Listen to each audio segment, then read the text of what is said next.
Hello everyone and welcome back to another video on the channel, and today we're going to be diving into my 10 favourite WWE pay-per-views of all time. A new format on the channel. It's a wrestling list video. I truly am revolutionary. I mean, they could call me Seth Rollins, but I will now be doing lists on the channel as well as predictions for pay-per-views, reactions to certain things, booking videos of course, and real-life subjects that have happened in the world of wrestling, past, present, and future. And this is going to start off. I thought this was a good place for any new people that have watched the channel, because, I mean, this channel's been up for 6 years. We've got 354 subscribers, and we've been averaging some really great views recently, so I would think that a lot of you maybe aren't subscribed for the first time, so you can see what kind of style I am as a wrestling fan. Obviously, I've spoke at length before that, my favourite wrestler of all time is Bray Wyatt. And today we're going to delve into the realm of what are my 10 favourite pay-per-views of all time. Let me know yours down in the comment section below. Obviously, this is just my opinion. This is not my 10 greatest pay-per-views ever. These are my 10 personal favourites. So if you were to point a gun to my head and say you can only watch 10 wrestling pay-per-views, what 10 would you be? I would pick these 10. Now, you'll notice a pattern of the time of where they are. Please do remember, I'm 17 years old when this video is being recorded. So growing up for me was maybe an era in which WWE isn't especially fondly remembered, and I 100% agree there are certain things from these years that aren't great, but I think a lot of this stuff maybe gets lumped in with that, and that is what I'm going to display today. So let me know your favourite pay-per-views down in the comments section below. We will do 10 favourite wrestlers at some point. I will get into some other videos soon. Any ideas, as I say, leave them in the comments section below. Now let's get into it. Number 10, SummerSlam 2019. I mean, what do you say about this show in what was WWE's worst year creatively? They seemingly really hit it out of the park for the big events. The Rumble 2019 was fun. WrestleMania 35 was long but great. Survivor Series 2019 was fun with NXT. And SummerSlam, for me, the best out of the four. There isn't a bad match on this card. They start with Becky and Natalya in a submission match. Natalya entering her home. Becky as, the man 1 year on, having a great opener. Then Goldberg and Ziggler having a fun match which Goldberg really needed after Super Showdown with The Undertaker. Trish having her final match. AJ and Ricochet having a great match and showing why Ricochet is a great in-ring wrestler. Bayley and Ember Moon, great to see Ember Moon on a big stage and have a pretty decent match. Kofi and Randy take away the finish, was a match that people had wanted to see for a long, long time. Owens and Shane in what was a poor rivalry, and at the heat of Shane McMahon's just non-heat, having a pretty fun match. The in-ring debut of The Fiend versus Finn Balor, one of the greatest characters of all time and arguably the greatest squash match of all time. Finn Balor turns up in white and everything seems fine, and then you hear a remixed version of Let Me In, and it all made by Code Orange, and the mood just changes. The aura and the presence of The Fiend takes over, and he murders Finn Balor for 10 whole minutes and sets WWE ablaze. How they ruined him, I will never know. And then the main event, Seth Rollins versus Brock Lesnar. Rollins had already beaten Lesnar at WrestleMania 35. Lesnar had got the belt back through Extreme Rules and Money in the Bank. Could Rollins slay the beast twice in 1 year? And it's a great match. Lesnar using the taped ribs Rollins had, and it builds up for what was a pretty negative crowd for Rollins due to some of his comments the week before. Gets them back on side and shows that Seth Rollins is the fucking man when he wants to be, and winning the title back. It's a forgettable show, but it's fun as fuck, and it is great. And a really turgid time for WWE, a great show, and that's why it's at number 10. Number 9, WrestleMania 24. I mean, this is the first show that existed, the first WrestleMania that existed after I was born. I was 10 months old at the time. But watching this show, going back, just the vibe of this Mania at the Citrus Bowl in Orlando, JBL and Finlay having a great Belfast brawl, the Money in the Bank ladder match being fantastic, and starting the ascension of CM Punk to the star he is now. Batista and Umaga in a brand versus brand, just hoss fight. Floyd Mayweather and Big Show having one of the greatest celebrity matches of all time. But I mean, the big three matches. The final match in the in-ring career of Ric Flair in WWE and telling a beautiful story with Shawn Michaels, where Shawn is just torn about not wanting to end his hero's career, but not wanting to lose to a 59-year-old man at WrestleMania, to the incredible triple threat match between Triple H, John Cena and Randy Orton, which is a match that I've dreamed about when I was younger, and when I finally realised it had happened, I had to go and see it, and it was every bit I lived up to. Randy Orton coming out of that match looking like a star when you thought one of the two baby faces was guaranteed to win. But then that main event, Edge versus The Undertaker, in a match where Edge was initially supposed to win but refusing because he knew it was the wrong thing to do. Undertaker winning the World Heavyweight Championship a year after he won it back and 11 months after being screwed out of it by Edge. One of the greatest rivalries ever, one of the greatest WrestleManias ever, and in terms of just pure vibe, one of the funnest WrestleManias ever. WrestleMania 24 is legendary. Number 8, WrestleMania X7. I mean, it's the greatest wrestling pay-per-view of all time, and this in a time capping off the greatest period in WWE's history from a creative aspect. The entire show being fantastic, from Eddie Guerrero and Test having a great match, Kurt Angle and Chris Benoit putting on a technical masterclass, Undertaker and Triple H having a phenomenal match, the hardcore triple threat of Big Show, Kane and Raven almost knocking out the power to the entire show. After the WCW victory, the triple threat TLC match with one of the greatest moments of all time as Edge spears off Jeff Hardy. But I mean, it just is two matches. Vince and Shane, where Linda stands up and finally reveals that she knew everything in the Vince and Shane storyline and kicking her own husband in the dick, helping her son win. Wrestling's hard to explain. But that Rock versus Austin match, I need to beat you, Rock. I need it more than anything you could ever imagine. My Way from Limp Bizkit, the greatest video package of all time, to a point where it has been memed now. Every single time you will see it on Twitter. And Austin saying, I need to beat you, and he would do anything it takes, and he actually does, shaking hands and making a deal with Satan himself, as the great Jim Ross explained. Jim Ross and Paul Heyman, a great commentary partnership, and yes, the Austin heel turn in look back did not work, but at that time it was that shocking end to the greatest era of all time, and no pay-per-view will ever get close to this again. It just, going back and rewatching it, you could tell it was something special, and it just exploded that night. WrestleMania X7, the greatest pay-per-view ever. Number 7, Royal Rumble 2023. Now, our first show on here that is post Vince McMahon on this list, the Royal Rumble 2023. Now, often overlooked as a great Rumble, but to me, just a phenomenal show with Cody Rhodes returning from injury and starting off his path to finishing the story at WrestleMania 40. You know, him winning the match, him looking up at the heavens and saying, I did it, Dad. To Bray Wyatt's final match, and no, it wasn't a very good match, but it wasn't as bad as some people make out. Bray Wyatt and LA Knight's really, really underrated feud, culminating in this really unique match that will always be looked at as quite special now, as the end of a phenomenal career and the final great creation of one of the greatest creative minds of all time. But when you talk about this show, it just is that moment. You know, the 2023 Women's Rumble with Rhea Ripley and Liv Morgan going from one to the end.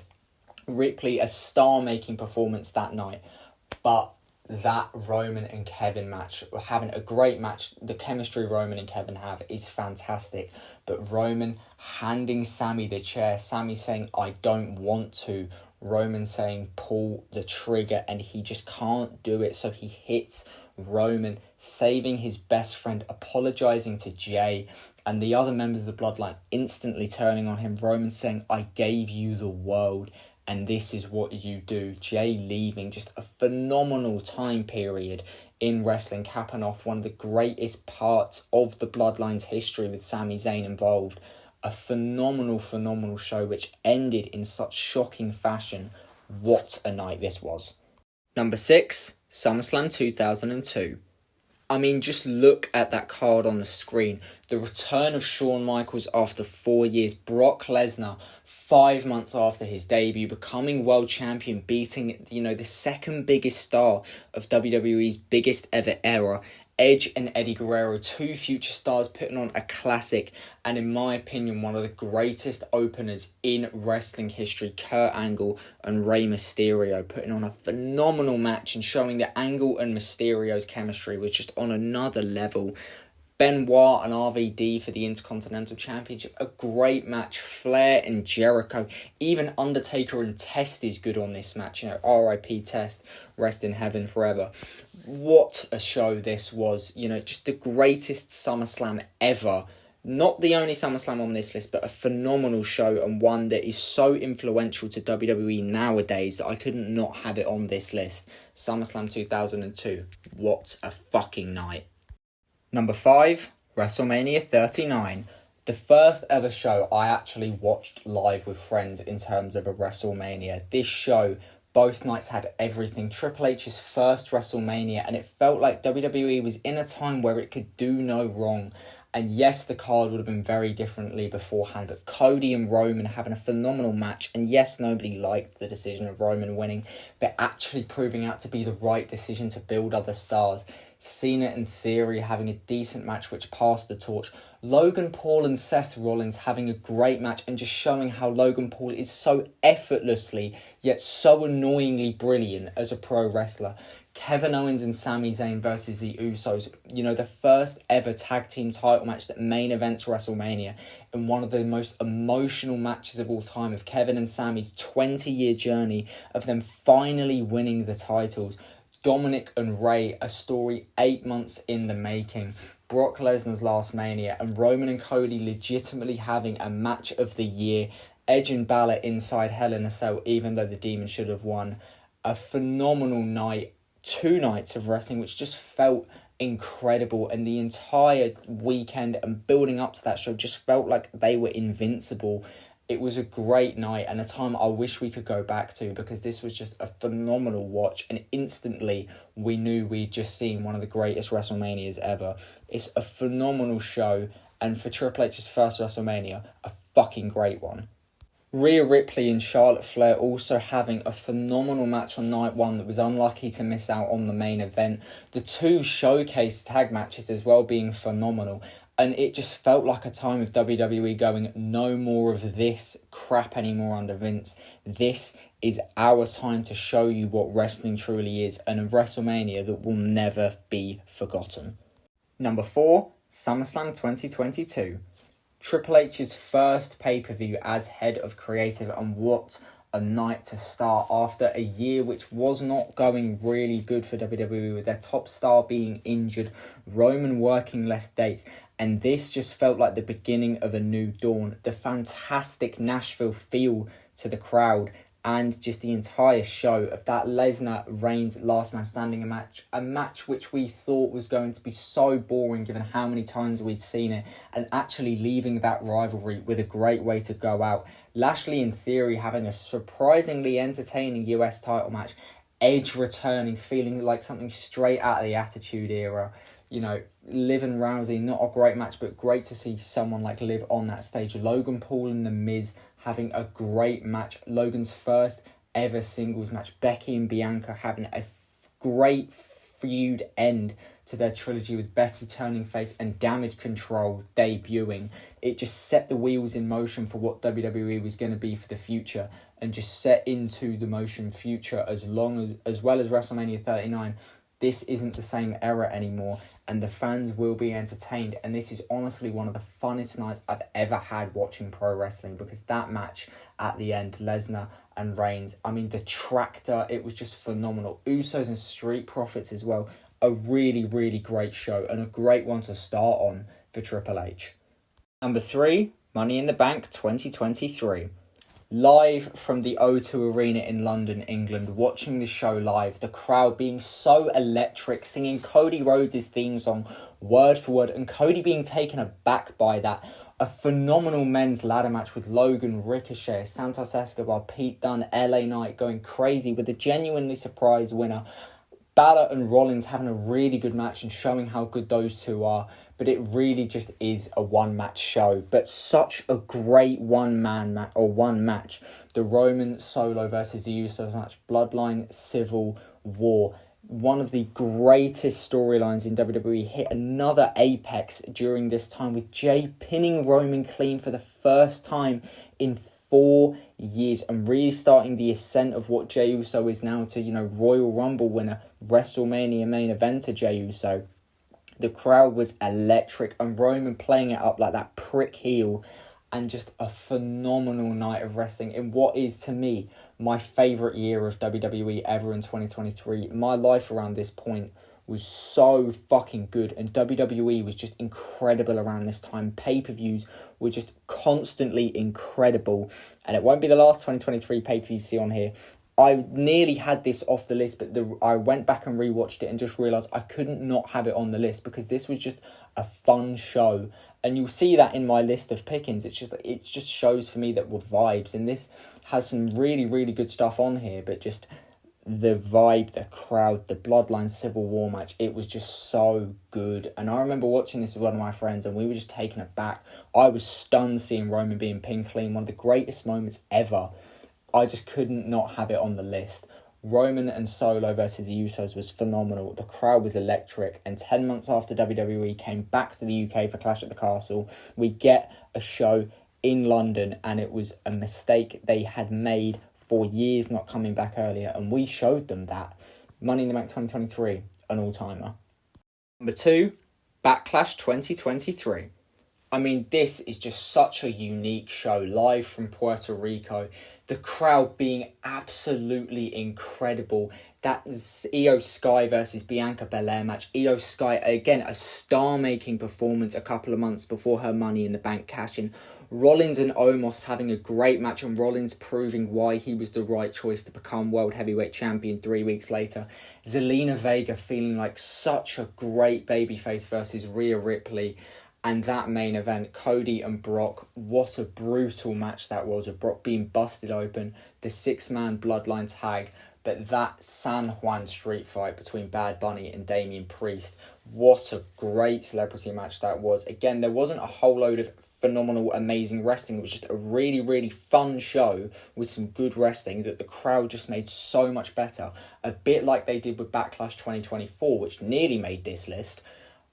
Backlash now been taken abroad, and WWE just expanding and going abroad. This is the year that WWE put world back in world wrestling entertainment.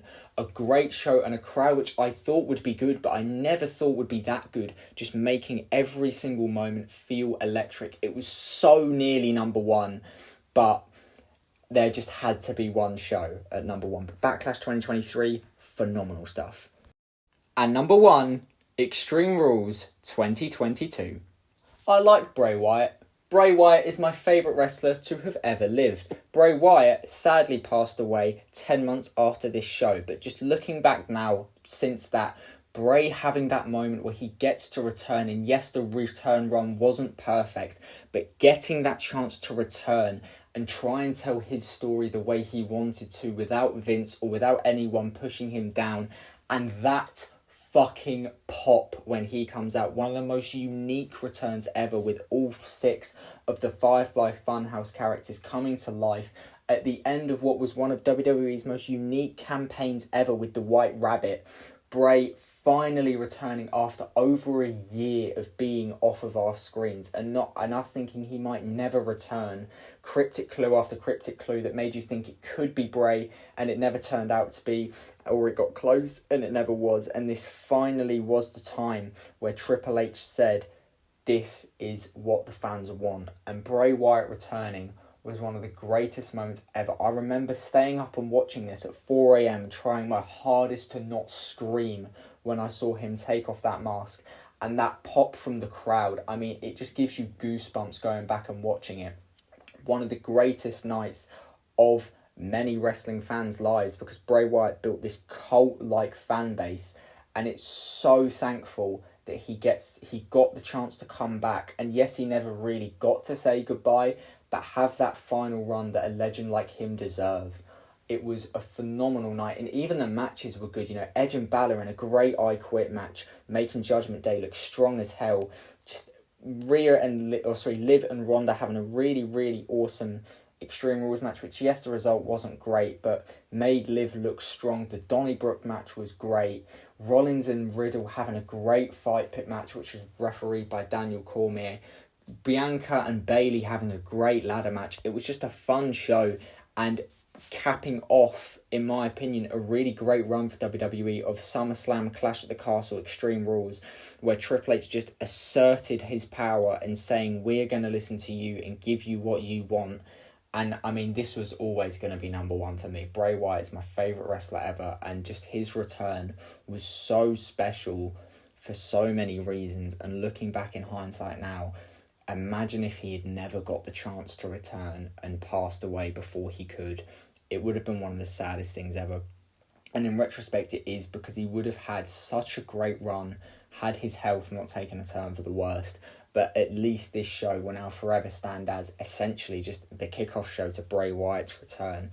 But those are just my opinions. Let me know yours down below. Extreme Rules 2022, my favourite pay-per-view ever. I have never seen anyone say that before, but it is all subjective. Let me know your thoughts down in the comments section below, and let me know what future videos or lists you would like to see in the future. I apologise that this is a long one. I am trying my hardest, a bit like the fantasy booking videos, to really narrow them down, but I ramble and talk a lot. I don't have a script for any of these things. I know people do, and that helps them, but for me, I would, but I don't have the resources all the time, so I have to do it like this. But I hope you do enjoy them. I am trying to do my best. This is what I've always wanted to do. Thank you all for watching. Have a great day, and I'll see you soon.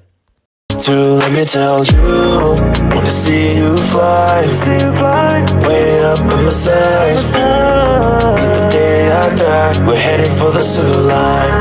Let me tell you, wanna see you move, cause it's room for two, every day, every night, we turn up to 9-9. Hey, hey, hey.